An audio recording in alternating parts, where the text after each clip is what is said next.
Hello, here white can checkmate the black king in 2 with a very unexpected move. Only one move works, any other moves are checkmates in 3 or worse. So black has the king and 2 pawns, white has the king, pair of rooks, pair of bishops, 3 pawns and the knight.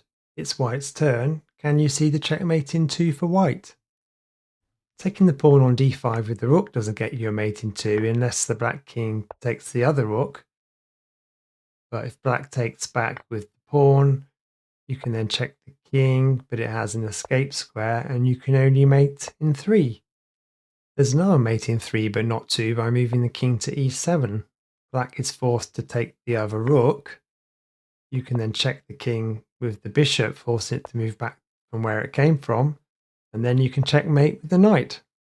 Taking the other pawn with the rook won't get you a mate in 2. The black king can take the rook back, and then take the pawn with the other rook, and the king has 1 square, then it's quite a nice mate in 4 by moving in both bishops.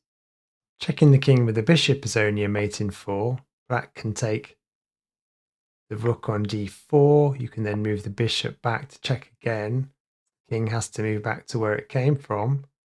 Then moving the king up to e7 means that the king can't move, and after advancing the pawn you can checkmate in 4 with the rook. Okay, let's have a look at the solution to this one. So pause the video if you need some more time. To get the checkmate in 2 for white, you actually need to move the pawn to b4. If black takes the rook on d4, you can then move your bishop to b2 to checkmate in 2. The reason why moving the pawn to b3 doesn't work is if the black king takes the rook and you check with the bishop, the king can then escape to c5. If the black king tries to take the rook on f6, you can move your knight to d7 to checkmate in 2. The only other move available to the black king is to move to d6, and if the black king does that, you can checkmate in 2 with the bishop to f4 move, with the pawn being pinned by the rook. Okay, that's the end of this video. Please like and subscribe, and I'll see you next time.